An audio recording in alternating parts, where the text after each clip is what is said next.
네, 수특 국어서 개념학습 1강 설명 한번 해보도록 할게요. 자, 지금 여기에 수특 8페이지를 펼쳐보시면요. 시의 표현과 형식이라고 되어 있습니다. 그쵸? 일단은 시의 기본적인 개념인 형상화부터 우리 공부를 한번 해볼게요. 형상화라는 거는요. 추상적인 대상을 구체적으로 형상화하는 것, 그게 형상화예요. 그래서 거기에 정서, 교훈, 삶의 이치 이런 걸 우리가 추상적 관념이라 불러주죠. 눈에 안 보이잖아. 정서 눈에 안 보이잖아. 교훈, 삶의 이치 안 보이죠. 이렇게 추상적인 것을 다양한 방법이나 매체를 통해 구체적이고 실감나게 그려내는 것, 한마디로 구체화하는 것. 자, 시에서의 형상화가 뭐라고요? 추상적인 걸 구체적으로, 안 보이는 걸 보이게 드러내는 거예요. 얘들아, 우리 시는요, 운율이 있는 언어로 정서를 압축해 놓은 거거든요. 그러니까 시의 주제가 정서야. 내가 이별의 정한으로 시를 쓰려고 해. 이별의 슬픔 눈에 안 보이잖아. 그걸 형상화해야 우리가 알죠. 그러니까 시는 당연히 문학작품에서는 형상화 과정이 필요합니다. 자, 그래서 그게 시의 형상화에 어려운 거 아니죠? 정서를 어떻게 표현할 것인가 이렇게 간단하게 생각하시면 되겠어요. 자, 그 다음에 이거 국어영어 독서가 아니죠? 문학이에요. 지금 문학은 아직 구별 못했어요? 네. 네, 그렇죠. 봐봐. 독서하고 문학이랑 비슷해가지고 꼭 매년 이런 일이 발생합니다. 네, 꼭 다음에는 문학 시간엔 문학, 독서 시간엔 독서를 챙겨주시기 바랍니다. 이때요. 그리고 오늘 내가 문학인 줄 알고 갖고 왔는데 독서인 경우도 되게 많고, 독서인 줄 알고 갖고 왔는데 문학인 경우도 있어요. 아니, 이거 꼭 표지 이렇게 꼭 똑같이 해야 되니? 조금씩 다르게 해주면 안 돼요? 그래서 선생님 계속해서 말하지만 도대체 마음이 어떻게 됐길래 이렇게 탁한 노란색을 쓸 수 있는지 항상 궁금합니다. 국어는 항상 탁해요. 네. 다시요. 그래서 시에서의 형상화는 그렇고요. 그 다음에 시적 표현. 여러분, 표현 우리 중딩 때부터 배웠어요. 비유하기, 변화주기, 강조하기. 많이 배웠죠? 비유하기는요, 원관념을 보조관념에 빗대는 거예요. 연결어가 있으면 직유, 없으면 은유, 사람에 빗대면 의인, 그 다음에 생물에 빗대면 활유, 이런 것들 있잖아. 부분으로 전체를 빗대면 대유, 이런 것들. 속담이면 풍유, 이런 것들. 그게 이제 비유하기고요. 변화주기는 도치, 이런 거.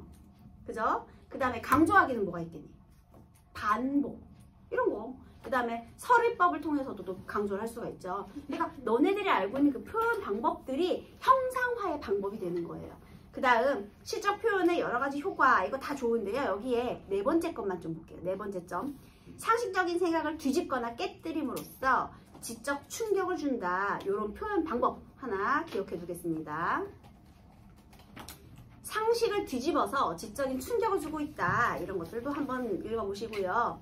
자, 그 다음에 시의 표현과 시의 형식은 당연히 밀접한 관계가 있겠죠. 주제의식을 드러내는 방법으로 내용도 중요하지만 표현과 형식도 중요합니다. 자, 그 다음에요. 그 날개 아래에 독백과 대화라고 되어 있죠.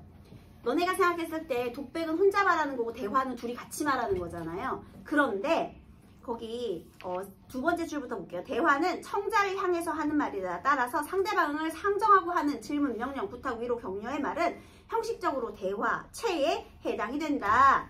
뭐뭐입니다. 의 높임말도 자신에게 하는 말이 아니라는 점에서 표면적으로는 대화적 형식에 해당한다. 이게 무슨 소리냐면요. 여러분, 청유형 문장이랑 명령형 문장은요. 내가 교실에 나 혼자 있는데 나 혼자 나에게 명령할 수 있어요? 그리고 나 혼자 있는데 나 혼자 나에게 청유할 수 있어요? 그래, 오늘도 열심히 하자. 내 자신. 뭐 이런 거 말고 얘들아. 일반적인 상황 말하는 거야. 안 되잖아. 그래서 기본적으로 청유형 문장이라든지 명령형 문장은 청자가 있어야 가능한 문장이거든요. 그러니까 대화의 형식에 해당이 된다라고 말을 한 거예요. 게다가요, 여러분 상대 높임. 우리 해요체나 하십시오체 있죠. 상대 높임은 상대가 있으니까 높이는 거 아니에요? 걔네들도 대화의 형식에, 크게 보면 대화의 형식에 해당이 된다는 거예요. 그러면 대화의 형식이라는 말하고요. 묻고 답하고 있다는 다른 거지, 얘들아. 얘가 말 건네는 형식으로 진행을 했어. 그래서 이봐 이웃들아 산수 구경 가자꾸나. 그러면 얘는 대화체 아니야? 아니에요. 대화체예요. 방금 얘기했잖아. 명령형, 그 다음에 청유형, 그 다음에 상대 높임이 있거나 그러면 형식적으로는 대화체에 속해요. 그런데요. 상대방에게 질문하고 답하는 형식을 통해 이렇게 하면 되겠어? 안 되겠어? 안 되죠. 그러니까 그걸 잘 봐야 돼. 그러니까 여기에서 지금 얘기했죠. 대화체에 우리 청유형, 명령형, 상대 높임을 사용한 문장 이런 것들이 크게 보면 해당이 되지만 거기서 만약에 묻고 답한 형식을 통해 뭐 상대방과의 소통을 통해 이렇게 하면 오답이 되겠죠. 그래서 그런 말들을 잘 기억해 보세요. 자, 오늘은 김광균의 추리서정을 통해서 시의 개념, 표현 방법에 대해서 알아보도록 하겠습니다. 여러분, 우리 시의 표현 방법의 거의 교과서 같은 작품이에요. 우리가 비유하기, 비유적 표현을 배울 때 김광균의 추리서정을 많이 배웁니다. 선생님이랑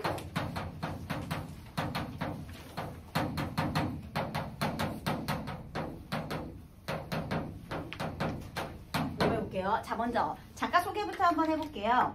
김광균은요, 1930년대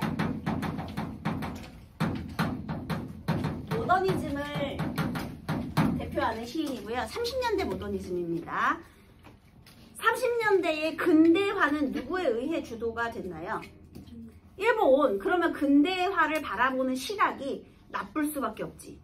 그래서 30년대 모더니즘은요, 근대화에 대한 비판적인 인식으로부터 출발을 합니다. 아주 간단한 얘기죠. 우리 비슷한 시인이 누가 있느냐? 정지용과 김기림이라는 시인이 있어요. 그럼 만약에 김광균의 추리서정은 나오지 않아도 30년대 모더니즘과 관련된 다른 시, 김기림의 시라든지 정지용의 다른 시가 나올 수도 있겠죠. 그쵸? 그러니까 여기에서 등장하는 특징을 잘 기억해뒀다가 혹시나 김기림이 나비 시리즈를 많이 썼거든요. 바다와 나비라든지, 그래서 나비와 철조망이라든지, 그 다음에 나비 시리즈가 많이 나오니까 김기림이라든지 정지용이라든지 뭔가 이렇게 근대 문명에 대한 비판적인 냄새가 난다. 그러면은 이 특징을 그대로 가져가서 같이 이해를 해보시면 될 것 같아요. 네. 자, 그 다음에 30년대 모더니즘. 일단 모더니즘이 근대적인이란 뜻이잖아요. 그러면 전통적인 것과 뭔가 달라야 되겠죠. 그래서 시의 표현 방법에서 그동안의 전통적인 표현 방법과 무엇이 다른지 그거를 한번 보도록 하겠습니다.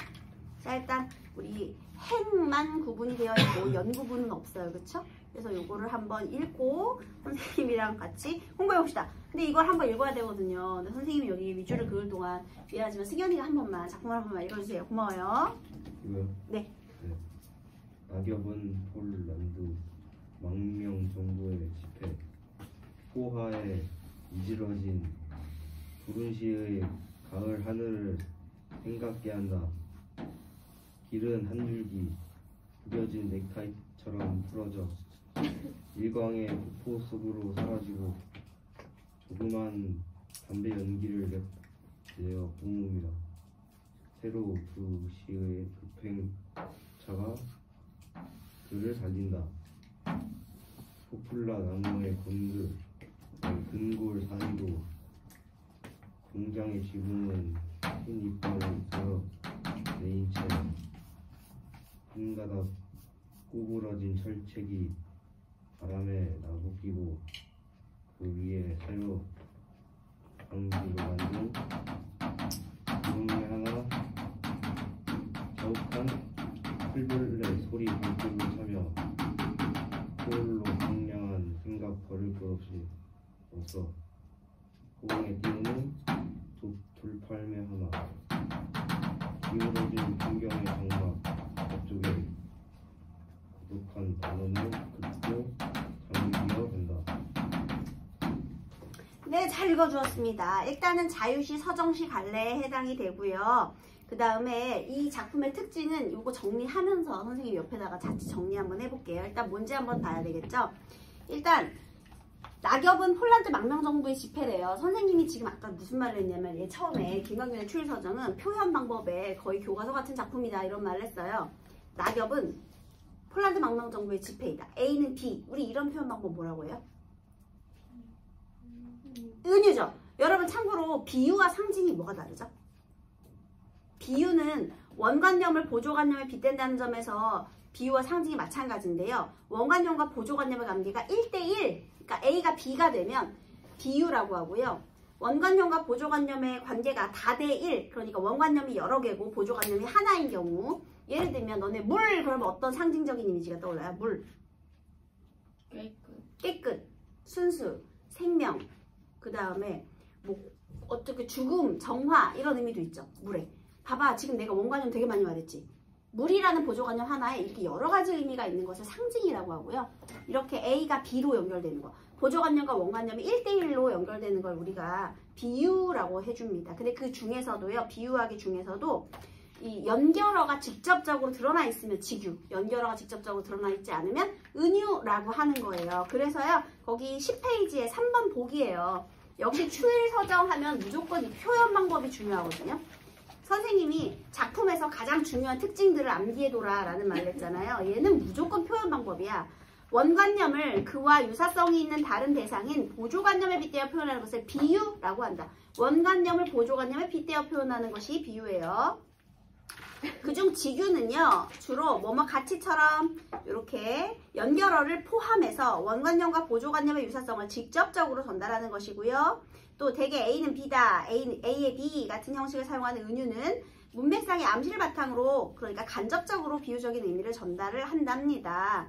그래서 이걸 잘 봐라 라는 건데요. 자, 그러면 추일서정 문제가 나왔다 그러면요. 원관념과 보조관념 사이에 관계를 물어볼 거예요. 그 관계가 지금 여기 1, 2, 3, 4, 5로 선택지로 구성이 되어 있거든요. 그래서 그거 위주로 한번 우리도 해석을 해보도록 하겠습니다. 여기서 지폐가 원관념입니까? 낙엽이 원관념입니까? 당연히 내가 보고 있는 대상이 원관념이야. 뭐겠니? 낙엽을 본 거죠. 그러면 낙엽은 원관념이에요. 자, 지금 내가 보고 있는 대상 낙엽 되겠습니다. 낙엽은요. 폴란드 망명정부의 지폐를 떠오르게 한답니다. 얘가 원관념이고요. 얘가 보조관념이에요. 얘들아 연결어 있어 없어? 없어. 그래서 얘가 무슨 법이라고요? 은유. 자, 둘 사이에 어떤 유사성이 있을까요? 어떤 유사성이니? 낙엽이랑 지폐랑. 얇다? 좋아. 그러면 생김새가 유사하다. 어때요? 이거 애매해요. 왜냐하면 낙엽이랑 지폐가 물론 납작한 모양이긴 하지만 지폐하고 낙엽은 뭐 이게 좀 그리고 여기서 망명정부의 지폐라는 말을 썼잖아요. 그래서 생김새의 유사성 이거 애매합니다. 이거 안 돼요. 그러면 낙엽도 이파리에서 떨어져가지고 이제 쓸모가 없죠. 그런데 망명정부에서 발행한 지폐 쓸모가 있어 없어? 없죠. 그러면 여기서는 원관념과 보조관념에 어떤 유사성이 있어? 그 쓸모. 그러니까 효용성 면에서 유사성이 있는 거죠. 둘 다 쓸모없다라는 거지. 그래서 요거 좀 잘 기억해주세요. 효용성 면에서 그 유사성이 있다. 얘네 둘의 유사성은 효용성이다. 거. 망명정부이기 때문에. 그래서 둘 다 어떤 공통점이 없어? 쓸모가 없어. 이런 공통점이 있습니다. 포화에 이지러진 도른시의 가을 하늘을 생각하게 한다. 폴란드의 도른시가요. 포화에 이지러졌대요. 전쟁으로 망가졌구만. 내전으로 망가졌대요. 자, 여러분 지금 30년대는 어떤 상황이야? 일제강점기잖아. 그래서 우리도 망했지. 정부가 망했잖아요.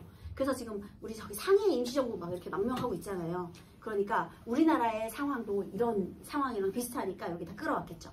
근데 폴란드는 30년대 당시에 우리가 그렇게 흔하게 접할 수 있는 국가 이름은 아니잖아요. 그래서 뭔가 이국적인 색채의, 그러니까 이국적인 느낌을 주는 단어가 되겠습니다. 그죠? 우리 모더니즘이잖아. 근대적인, 이국적인 느낌을 줘야 되거든요. 그래서 여기 폴란드 이런 것들은 전부 이국적인 느낌을 주고 있어요. 자, 그 다음에요. 도른시의 가을 하늘. 가을 또 쓸쓸하잖아. 그죠? 그래서 이제 가을의 배경을 얘기했어요. 계절 배경 가을입니다. 얘가 이제 그 다음은 뭘 봤냐면요. 길을 보았어요. 근데 이 길은 보조관념이 뭐예요? 구겨진 넥타이처럼 풀어져 있어요. 그래서 일광의 폭포 속으로 사라져버린대요. 사라졌대. 상실. 여기는 허무. 쓸모가 없으니까 허무하죠. 여기는 상실감을 느끼게 하죠. 인데요. 왜 구겨진 넥타이냐? 길이 막 이렇게 풀어져 있는 거예요. 그래서 구겨진 느낌? 그러니까 막 아무렇게나 망가진 느낌이죠, 여러분. 그치? 정돈돼 있지 않은 느낌. 그 다음에 일광의 폭포. 일광이 뭐야? 일광 뭐예요? 햇빛이지.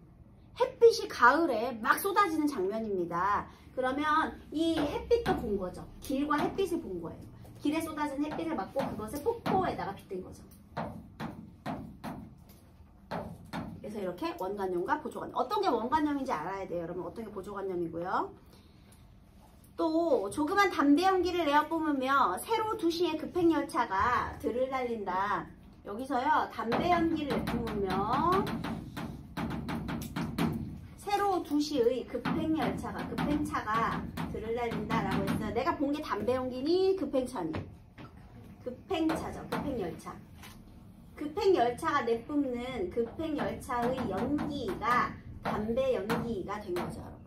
여러분. 이렇게 보조관념이 되고요. 세로 2시는 뭐냐? 첫 번째 2시는 새벽 2시죠. 세로 2시는 다시 2시가 된 거예요. 그래서 14시입니다. 그러니까 낮 2시, 오후 2시예요. 만약에 새벽 2시면은 뭔가 그 바쁜 느낌인데, 그지? 낮에 2시는 어떤 느낌이죠, 여러분? 한잔 밥 먹고 뭐 할 시간이야? 졸릴 시간이잖아요. 그지? 그러니까 나른한 느낌이죠. 해는 막 쏟아지고, 가을인데 쓸쓸하고, 뭔가 낮 2시에 그런 나른한 느낌? 게다가 뭔가 급행열차가 지나간대요. 30년대의 급행열차, 무슨 상징적 의미가 있을까? 뭐의 상징? 근대화의 상징이죠. 이 급행열차는요, 근대화의 상징이에요, 여러분.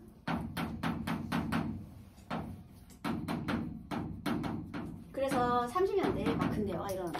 근데 얘들아, 급행열차가 왜 지나갔겠니? 자원 수탈하려고 지나갔겠지. 그럼 이걸 보는 내 기분이 별로 좋지 않죠. 답답하죠.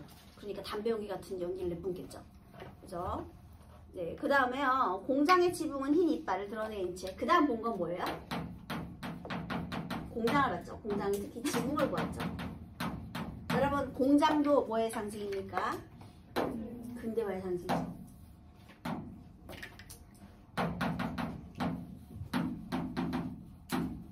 근데 공장의 지붕은 보조관념 무엇과 연결했어요?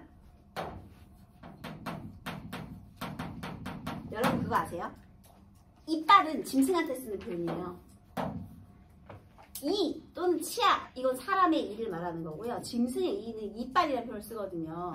자, 그러면 근대화에 대한 시각이 긍정적입니까? 부정적입니까? 부정적이지. 그리고 이빨에 들어있다 뭔가 공격적이고 파괴적인 느낌이잖아요. 그러니까 이 부분은요, 우리 근대화에 대한 우리 이 시인의 부정적인 인식이 바탕이 되어 있죠. 그리고 여러분, 공장은 무생물이거든요. 근데 이빨은 동물이 가지고 있는 거예요. 그럼 얘는 무슨 법일까? 화류법이지. 얘는 의인도 되지만 얘는 여기 은유도 되지만 의인 아니고 은유도 되지만 얘는 한유도 되죠. 무생물을 생물에 빗댔으니까요. 물론 지금 선생님이 말한 건 전부 은유나 직유예요. 네. 공장의 이빨은, 공장의 지붕은 흰 이빨을 드러낸 채. 그 다음에 한 가닥 구부러진 철책이 바람에 나부끼고. 그 다음 내가 바라본 대상은 철책인데요. 철책의 보조관념은 뭐게요? 뭐게요? 철책의 보조관념 뭐가 나왔게요? 없어. 유일하게 원관념만 제시되어 있고 보조관념이 제시되어 있지 않은 것이 바로 이 놈입니다. 얘 보조관념이 없어. 그래서 특히 뭐 이제 시험 문제 낼 때 그 내신 시험 볼 때 요거 많이 냅니다. 철책, 보조관념이 없어요. 그 위에 셀로팡지로 만든 구름이 하나. 나 뭐 하나 빼먹었나 봐. 한 줄이 비어. 뭘 빼먹었죠? 아, 포플라나무의 근골 빼먹었네요. 미안합니다.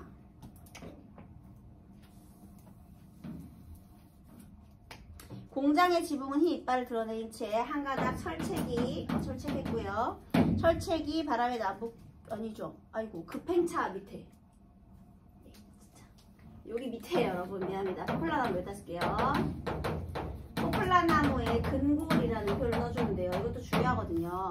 일단은 나무를 봤어요, 내가요. 이게 원관념이에요, 포플라나무요. 근데 개의 나뭇가지를 근골에 표현했습니다. 지금 계절이 언제라고요?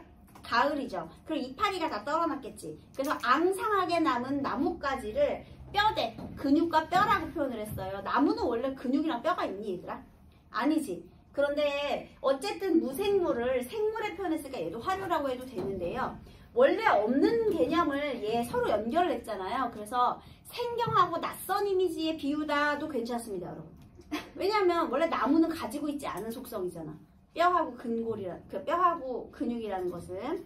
근데 뭔가 짐승 같은 느낌이죠. 그죠? 그래서 그런 앙상하고 그러니까 짐승 같은 그런 앙상한 나뭇가지의 이미지를 드러냈고요.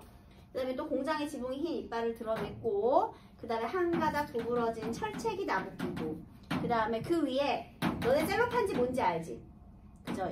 옅은 거. 셀로판지로 만든 구름이 하나. 그런데 당시에 우리 전통적인 종이는 한지 아니겠습니까? 갱지, 한지 이런 게 아니라 셀로판지. 얼마나 낯설고 이국적입니까? 그죠? 그래서 얘도 역시 이국적인 느낌의 비유를 사용하고 있어요. 그래서 원관념과 보조관념의 관계가 어떤 쓸모에 있느냐. 그 다음에 얘는 모습의 유사성이겠지. 구겨진 넥타이는 길이 막 이렇게 되어 있겠죠. 그죠? 일단 얘도 이렇게 쏟아지는 모습이겠고, 얘도 모습이겠고, 그 다음에 얘도 모습일 수 있죠. 그죠? 이렇게 이빨 이렇게, 왜냐면 공장 위에 이빨이 있으니까 얘도 모습과 관련이 있겠죠. 하지만 조금은 좀 생경한 느낌으로, 그 다음에 얘도 모습이겠지만 생경한 느낌으로 그렇게 있는 겁니다. 그리고 구름이요, 뭉게뭉게 있는 게 아니고요, 구름이 하나 있대요. 하나. 그래서 지금 이 모습을 보니까요, 뭔가 허무한 이미지, 그 다음에 상실감이 느껴지는 이미지, 이런 것들이 떠오르고 있네요. 여기 명사형 종결을 통해서 여운을 주고 있습니다. 자, 여기까지요. 여러분들이 이 그림을, 이 시를 보고 어떤 장면을 떠올릴 수 있겠어요, 여러분? 지금 이렇게 되는 거죠. 시적 화자가요. 화자야. 자, 얘가 서가지고 바라보고 있는 대상은요. 자, 지금 여기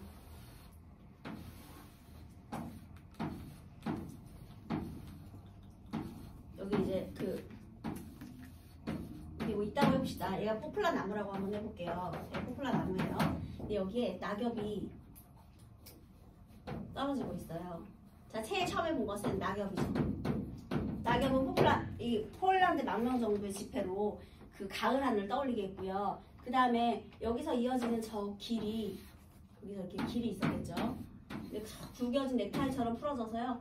지금 가을이니까 해가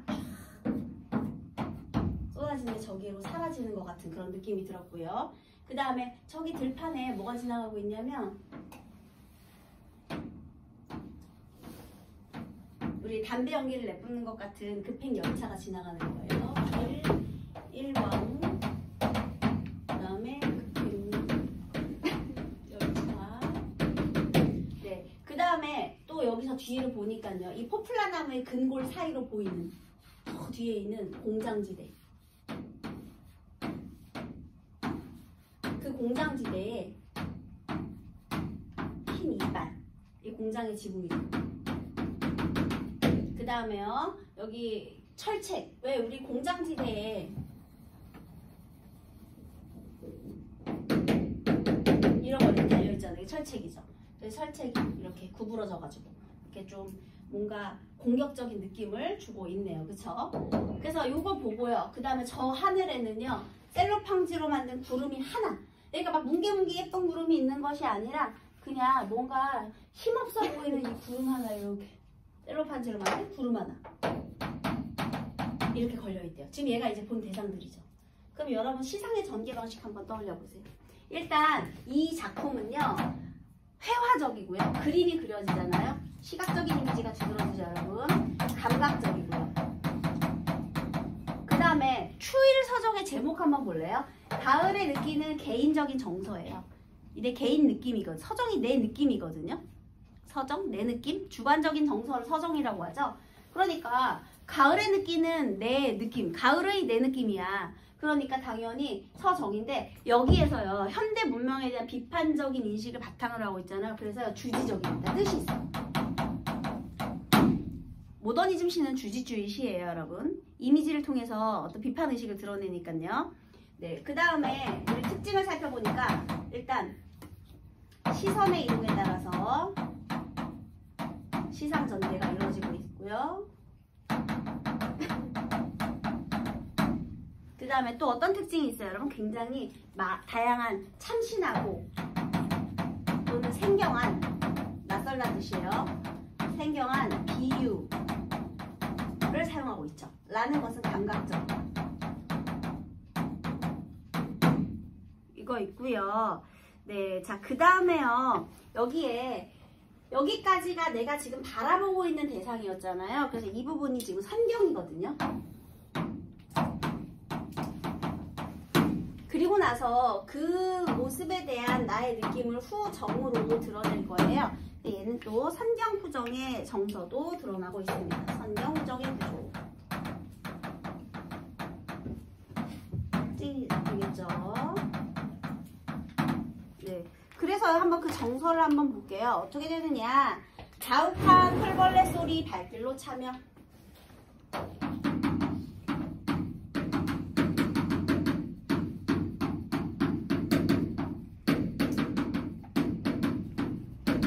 사실 이 부분도 논란이 되게 많은 부분이에요, 여러분. 여기 자욱한이라든지 포올란드라든지 저런 것들은 전부 이제 시각적으로 좀 긴 느낌을 주려고 했던 거고요. 자욱한 풀벌레 소리 발길로 참여는 공감각적 심상이게 아니게. 무조건 맞아요. 무조건 공감각적 심상이야. 그런데 어떤 감각이 어떻게 변한 거예요? 감각의 전이의 방향을 한번 떠올려보세요. 일단 내가 지금 뭐 한 거야? 뭘 들은 거죠? 뭘 들었죠? 그치? 풀벌레 소리를 들었어. 그럼 청각이죠? 청각이, 자 여러분 여기 보세요. 자욱하대. 소리가 자욱하대. 그럼 이거 뭐죠?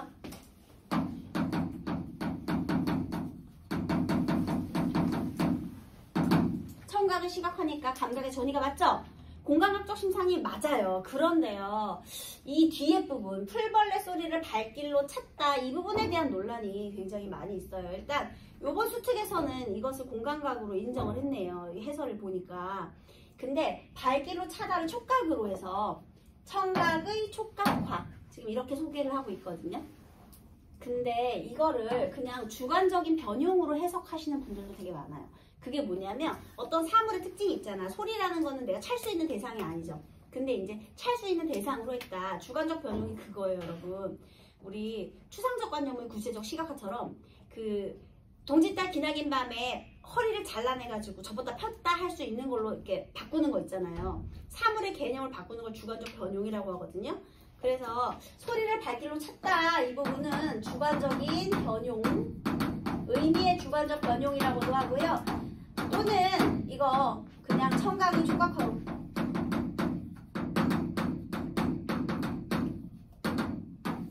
이렇게로도 볼 수 있다라고 보겠습니다. 여기 수특에서 이렇게 소개했으니까요. 지네들이 이렇게 소개해놨으니까 이렇게 내겠지 뭐 문제를. 그래서 이것도 볼게요. 두 개 다 돼요.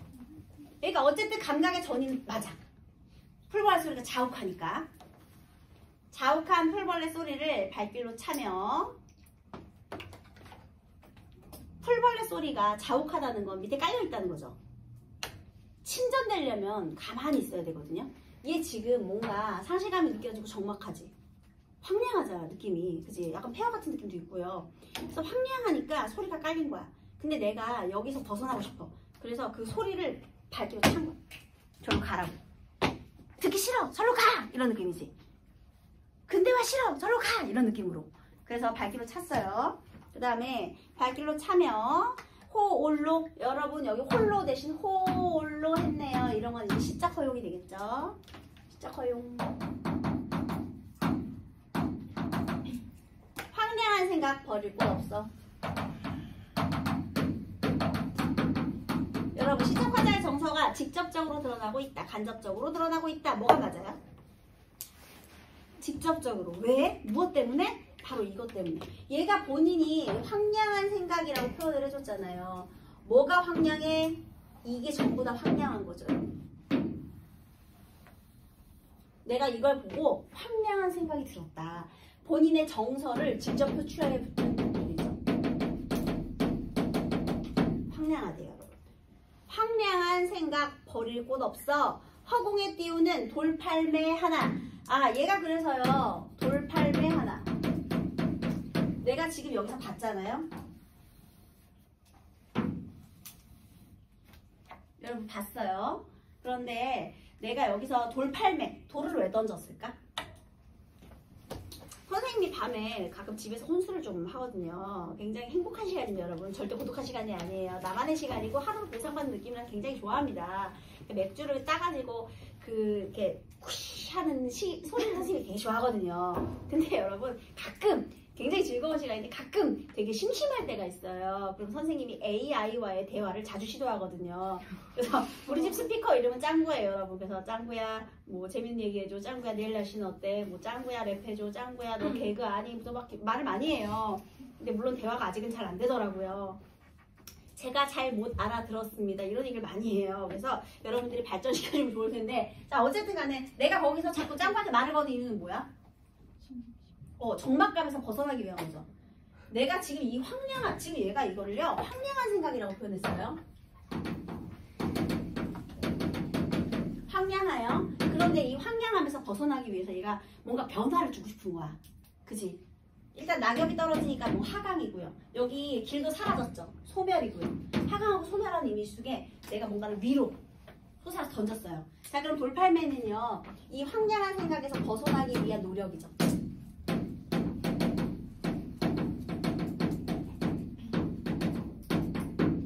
벗어나려는 노력과 시도를 했어요. 자, 그런데 돌을 던졌더니 어떻게 됐대요? 기울어진 풍경의 장막 저쪽에 고독한 밤원을 긋고 잠겨 간다. 내가 1번 싫어, 근대화 싫어, 식민지 싫어, 그러고 돌을 던진 거예요. 그렇지만 그 돌은 결국 중력의 법칙에 의해 떨어지겠죠. 이렇게. 그래서 그것을 고독한 밤원이라고 했습니다. 자, 그러면 결국 어떻게 했다는 거야, 이 노력은요? 내가 돌 던진다고 변하는 거 있겠니? 아니죠. 그래서 노력에 결국은 잠기어 간다. 실패. 더 황량하죠. 더 고독하고요. 황량하고 고독한 느낌이 더욱더 강조가 되고 있습니다. 그 다음에 여기서 풍경의 장막이라는 표현을 썼는데요. 여기서 이 풍경을 장막이라고 표현을 했어요. 그래서 마치 지금 이 풍경이요, 여기에 장막에 이렇게 쌓여있대. 약간 관조적인 느낌이 들죠, 여러분? 내가 이거를 밖에서 보고 있는 느낌이잖아. 평면적인 느낌이 들죠. 왜냐면 여기에다가 생동감을 주고 싶지 않아. 입체적인 느낌을 주고 싶지 않아. 그래서 그거를 풍경의 장막이라는 표현을 쓴 거예요. 그 기울어진 풍경의 장막. 그래야지 생동감이 느껴지지 않는 그림 같은 평면적인 느낌이잖아. 그죠? 그래서 그런 느낌을 주었다라는 겁니다. 그러니까 뭔가 입체적으로 막 이렇게 생동감이 느껴지는 그런 분위기가 절대로 아니죠. 그래서 이렇게 뭔가 장막 저쪽에 고독한 반원을 긋고 잠기어 간다 라고 하면서 결국은 하강의 이미지를 통해서 역시나 고독감, 상실감, 그 다음에 황량함, 황폐함 이런 정서들을 잘 드러내주고 있네요. 그래서 주제는요, 가을에 황량한 풍경과 자기가 고독하다고 했잖아요. 고독감. 이게 본인이 이 고독감에서 벗어나려는 시도였지만 결국은 실패로 끝나고 말았다. 이런 내용까지 기억해 주시면 되겠습니다. 여기서 이제 이런 비유적인 표현들과 그 다음에 다양한 표현 방식들을 꼭 암기해 두세요, 여러분. 자, 그렇다면 우리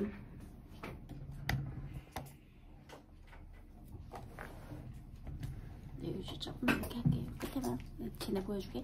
네, 자, 그러면 이제 이거 한번 볼게요. 수특의 문제를 한번 보도록 하겠습니다. 1번 A, B, C, D, OX 한번 표시해보세요. 그러면 정확하게 근거 찾기 연습 한번 해볼게요. A는 이국적인 정서를 환기하는 시야를 활용하여 소재로부터 연상된 내용을 표현하고 있다. 자, 이국적인 정서 어디에 있죠?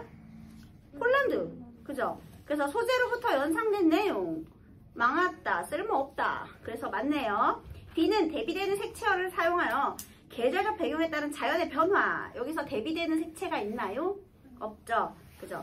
그래서 계절적 배경에 따른 자연의 변화 이런 것도 없습니다. 다 틀렸어요. 자, C. 자연물을 이질적 소재와 연관짓는 방법으로 풍경을 묘사해라. 무엇과 무엇을 연결했나요? C에서? 포플라나무의 끈골 이런 거. 자, 그 다음에 D에서는요. 공간학적 심상. 아까 자욱한 풀벌레 소리 얘기했죠? 시적 허용. 호올로. 화자의 행위. 돌팔매 던지는 행위에 담긴 정서적인 의미. 고독하죠. 그래서 정확하네요. 얘는 다 맞는 거네요. 그러니까 2번만 X고 1번, 3번, 4번은 전부 동그라미 되겠습니다. 자, 2번 한번 써볼게요. 이 시는 적막한 가을 풍경을 그려내는 데에 동원한 소재들을 통해 도시 문명에 대한 인식을 보여주고 있다. 예컨대 어쩌고라는 시행은 근대 문명에 대한 부정적인 인식이 야수의 모습을 환기하는 시각적 심상을 통해 드러났다. 자, 짐승적인 이미지를 통해 근대화에 대한 부정적인 인식을 드러낸 시행이 뭐예요? 이거죠. 공장의 지붕은 흰 이빨을 드러낸 채. 그 시행 되겠습니다. 그 몇 핵이죠? 1, 2, 3, 4, 5, 6, 7, 8, 9행이네요. 9행 이렇게 쓰면 되겠네요. 그래서 자, 이번에는요. 각각의 비유적인 표현. 사실은 이 3번의 선택지가 굉장히 중요하다고 하겠는데요. 1번, 기억은 외형적 유사성이 있는 낙엽과 지폐를 A는 B이다 라는 형식을 통해 연결한 은유로 여기에서 이제 외형적인 유사성이라는 건 너희가 아까 얘기했던 종이같이 얇은 모습을 말하는 거예요. 그런데 발행의 주체가 망명정부임을 고려하면 대상의 쓸모없음을 함의하는 표현인 것 같군. 정확하죠. 그 다음 니은은 원관념 길을 보조관념 한 줄기에 빗댄 A는 B이다 형식의 은유로 일단 은유 그 다음에 이어진 길이 오직 하나뿐이라는 점을 환기하여 현 상황에 수용이 불가피하다. 뭔 소리예요? 전혀 틀렸죠. 왜냐하면 길이 사라져서 오히려 상실감을 느끼게 하는 거거든요. 구겨졌다, 망가졌다 이런 느낌이에요. 그래서 2번은 틀렸습니다. 나머지 조사처럼을 사용하여 보조관념인 구겨진 넥타이와 원관념을 연결한 직유로 여기서 네 거기 구겨진 넥타이처럼 길이 한 줄기라는 표현이 니은이었고요. 구겨진 넥타이처럼 그래서 얘는 지구가 맞죠? 고불고불하게 이어진 길의 이미지 구겨진 넥타이니까요. 그 다음에 리을은 원관념 일광을 보조관념 폭포에 빗댄 A는 B 형식의 은유로 가을날에 햇살이 눈부시게 쏟아지는 이미지 괜찮아요. 그 다음에 가을의 풍경을 장막의 모습에 빗댄 A는 B 형식의 은유 마치 평면에 투사되거나 그린 것 같이 표현하였다. 맞는 소리가 되겠습니다.